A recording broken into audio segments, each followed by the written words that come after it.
The letter sat on my kitchen counter for 3 days before I opened it. I know that sounds strange. Who leaves unopened mail sitting around for 3 days? But something about that envelope, the return address from a law firm in Ottawa I'd never heard of, the formal weight of it, made my stomach clench every time I walked past.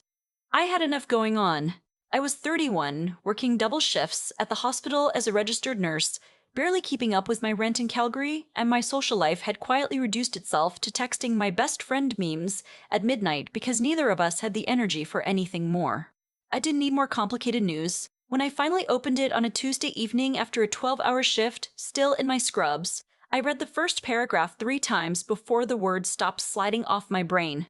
My great-uncle Kenneth had died. I hadn't seen him since I was maybe 7 years old. A quiet man who'd shown up at my grandmother's house one Christmas with a tin of shortbread and left early. I barely remembered his face. But apparently, Kenneth had lived alone in a farmhouse outside of Smiths Falls for 40 years, never married, never spent much, and had left behind an estate valued at just over $1.8 million. And I was the sole beneficiary. My hands were shaking so badly I had to set the letter down on the counter and walk away. I stood in my bathroom for a long time, staring at my own reflection, not recognizing the expression on my face. It wasn't joy. It wasn't even surprise exactly. It was something closer to fear. Because my first thought, before the relief, before the tears that came later, was not my life is about to change. My first thought was, who is going to find out about this? I grew up watching money do ugly things to people. My mother's side of the family had a complicated relationship with it, meaning that whoever had the most of it at any given moment became simultaneously the most popular and the least trusted person in the room. I'd seen my aunt and my uncle stop speaking for 2 years over a disputed inheritance of $12,000. I'd watched cousins I loved become strangers the moment financial stress entered the picture. And I had spent the last 9 years being the person everyone called when they needed something, a loan that was never really a loan, an advance on a favor that was never repaid, a cosign on something I couldn't actually afford to cosign. I was the responsible one, the dependable one, the one who always figured it out. And somewhere along the way, that reputation had started to cost me more than I'd ever calculated. I made an appointment with the estate lawyer the following week. His name was Mr. Bouchard, a calm, methodical man in his 60s who had clearly delivered news like this before and had learned to do it without drama. He walked me through everything, the probate process in Ontario, the tax implications, how an estate of this size would be handled. Most of the value was in the property itself and a portfolio of conservative investments Kenneth had accumulated over decades. There would be taxes, there would be fees, but when it was all settled, I would walk away with roughly $1.4 million. I sat across from Mr. Bouchard and I nodded at everything he said, and I kept my voice very level, and when I got back to my car in the parking garage, I sat there for 40 minutes without starting the engine. $1.4 million. I was a nurse making $62,000 a year before overtime. I had $11,000 in savings. I had a student loan I was still chipping away at. I drove a 2016 Hyundai with a crack in the windshield I kept meaning to get fixed. Mr. Bouchard had advised me, very gently but very clearly, not to tell anyone until the estate was settled and I had a financial plan in place. He'd seen too many cases, he said, where early disclosure led to complications, family pressure, unexpected claims, relationships that became transactional overnight. I took his advice, and then I took it further. I told no one, not my mother, not my best friend, not a single person. And then, about 6 weeks later, I started to wonder the way you wonder about things you already half know the answer to, exactly who in my life would show up for me if things went badly. It started almost by accident. I was on the phone with my older brother one evening, and he mentioned, casually, that his wife wanted to renovate their kitchen. They'd been talking about it for years, he said. They had most of the money saved up, just not quite enough, and something in the way he said it, the pause that followed, the specific mention of how close they were to having enough, made me realize he was waiting for me to offer. I didn't. I changed the subject and he let me, and the call ended warmly enough. But that night, I lay awake thinking about all the times I'd offered, all the times I'd transferred money I didn't really have because saying no felt like failing someone I loved. And I thought about Mr. Perry, Bouchard's careful voice telling me that money reveals character. And I thought about the fact that I was sitting on a life-changing amount of it, completely invisible to everyone around me. And I had a rare and unsettling opportunity to see exactly who people were when they thought I had nothing. I didn't plan it carefully. I want to be honest about that. It felt more like something I stumbled into than something I designed. But over the following weeks, I started to create a small fiction. Not to hurt anyone, but because I needed to know. I told the people closest to me that I was going through a hard time financially. Nothing dramatic, just that I'd had some unexpected expenses, that I was behind on a few things, that I was worried about making rent next month. I said it the way you say things you're slightly ashamed of, quietly, with a small catch in my voice that wasn't entirely manufactured, because even pretending to be in trouble stirred up something real in me, some memory of months when it had actually been true. My brother was the first person I told. He listened. He said that sounded stressful. He asked if I'd thought about picking up more overtime. I said I was already working as many shifts as I could. He said, He said things usually work themselves out. He said his wife had been looking at flooring options and the prices were really something. You wouldn't believe it. He said to let him know if I needed anything. He did not offer anything. I got off the phone and sat with that for a while. We had grown up sharing a bedroom in a house where money was always a little tight, and I'd lent him $3,000 when he and his wife were between paychecks 2 years ago. No contract, no timeline, and he had never paid it back, and I had never asked. And we had both pretended that was just something that happened and not a loan with an invisible price tag on it. I moved on. My cousin, my mother's brother's daughter, someone I genuinely loved my whole life, someone I'd driven 4 hours to help move into her apartment in Edmonton, called me later that week just to check in. She was good at that, the checking in. She always had been. I told her the same thing I told my brother, that I was in a rough patch, that I was a bit worried about things. She immediately said, "I'm so sorry, that's awful." And then she said, "Actually, could I ask you something?" And I said yes.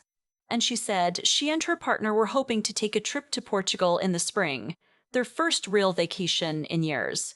But they were short on their budget, and she knew it wasn't great timing, but did I think I could lend her $1,500? She'd pay it back after she got her tax return. I said I'd have to think about it. She said, of course, no rush, totally understand. She sent me a follow-up text 4 days later asking if I'd had a chance to think. I want to be clear, I'm not angry at her. Or I am, a little, but not in the way I expect it to be. It's more like grief than anger. The particular sadness of seeing someone you love be exactly the version of themselves you'd been quietly hoping they weren't. I kept going, I told my mother's closest friend, a woman who had known me since I was a toddler, who called herself my bonus aunt, who had sat with me in a hospital waiting room when my mother had her hip replaced 2 years ago, that I was struggling. She said, "Oh, sweetheart, I'm so sorry." And then she said, "You know, it's funny you mentioned that, because I've been trying to get my roof repaired before winter and the quotes have been just outrageous." She didn't ask, but she told me the number. Twice.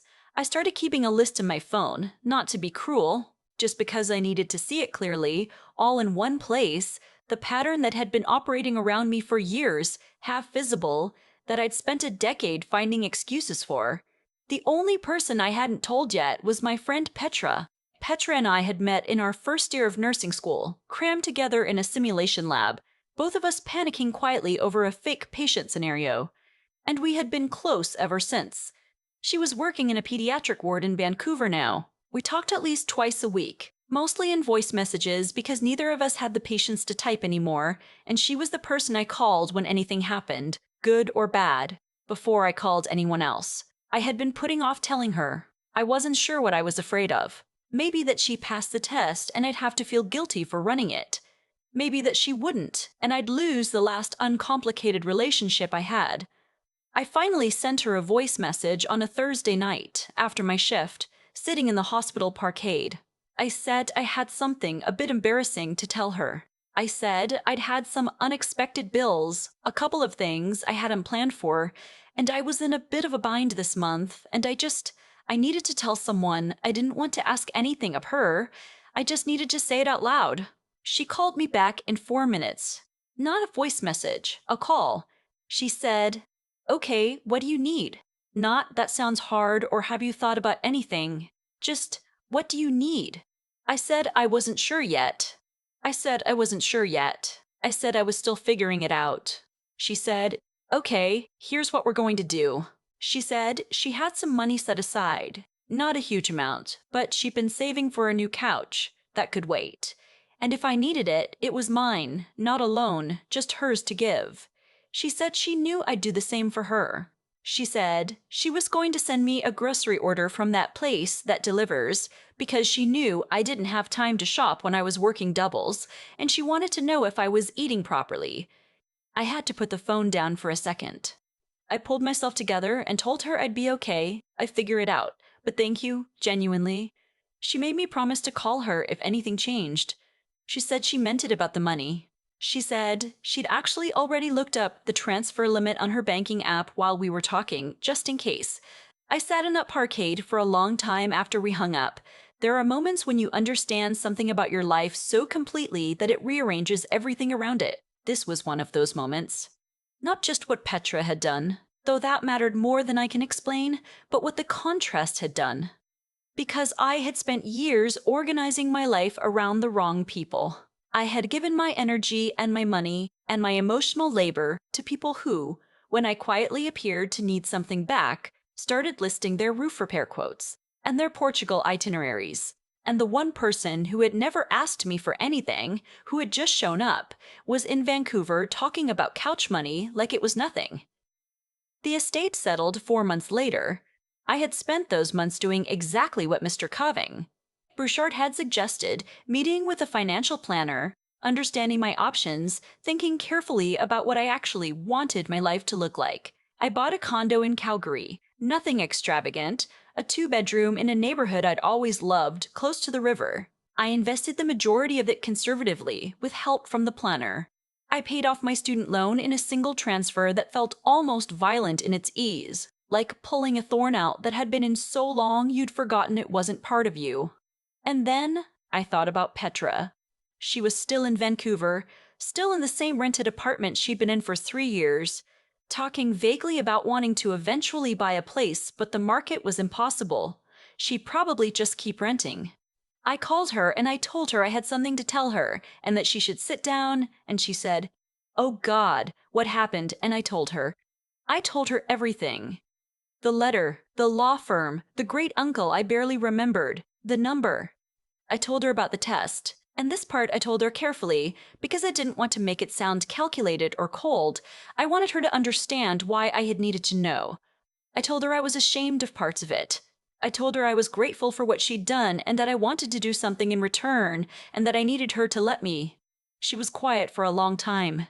And then she said, in a voice that was trying very hard to stay steady, "You're telling me you called me from a hospital parkade, sounding like you were on the verge of tears, and you had $1.4 million. I said yes. She said some words I won't repeat. And then she laughed. And I laughed. And we stayed on the phone for 2 more hours. I helped Petra with a down payment on an apartment in East Vancouver. She fought me on it for 6 weeks. That is not an exaggeration. 6 weeks of back and forth, her insisting it was too much, me insisting it wasn't, the two of us negotiating like we were settling a labor dispute. We finally landed on a number she could live with, structured as a formal loan at 0% interest because she refused to take it any other way. And she cried when she signed the papers, and I cried watching her cry. And her cat knocked a glass of water off the counter during the video call, and we both pretended not to notice. As for everyone else, I didn't make announcements. I didn't stage a reveal or send any pointed messages. I just quietly let the distance that had always been there become official. My brother and I still talk, at holidays, at family events. It's civil. But the version of me who would have transferred him $3,000 without being asked and waited forever to see if he'd mention it, that version quietly retired. My cousin sent me a postcard from Portugal. I sent back a polite response and nothing more. My bonus aunt called me a few months ago, excited, to tell me she'd gotten a great deal on the roof. She asked how I was doing. I said I was well. I said things had worked out. She said she'd always known they would, that I was so capable, she'd always said so. I didn't tell her what I knew. Some things don't need to be said. What surprised me in the end wasn't the money or the inheritance or even the test itself. It was how much lighter I felt once I stopped pretending those relationships were something they weren't. There's a particular kind of exhaustion that comes from maintaining the fiction that everyone in your life loves you equally, that all of it is mutual, that the people you show up for would show up for you too. I had been carrying that fiction for a long time without realizing how much it weighed. I still work as a nurse. I want to be clear about that because people always assume that when you come into money, you stop doing the thing you were doing. Like the work was only ever about survival. It was never only about survival. I love what I do. I love my patients. I love the particular quality of attention it requires, the way it forces you to be present in a way very little else does. I took a travel nursing contract in Prince Edward Island last summer, something I'd always thought about but could never afford to do between the expenses and the instability of it. I rented a house 20 minutes from the ocean. I ran on the beach in the mornings before my shifts. It was one of the better seasons of my life. I am not telling this story to make myself sound wise or to suggest I handled everything perfectly. I ran a test on people I loved, and there is something uncomfortable about that. Something I still turn over sometimes at night. But I also think about what would have happened if I'd announced the inheritance the moment I found out. I think about how quickly the roof quotes and the Portugal trips and the kitchen renovations would have multiplied, dressed up as love and connection, and how I might have spent years distributing money to people and confusing that transaction for closeness. The money didn't change who those people were, it just made it visible. And Petra, who sent me a grocery order and looked up her bank transfer limit and said, "What do you need?" before she said anything else, she was always exactly who she was. I just got lucky enough to finally see it clearly.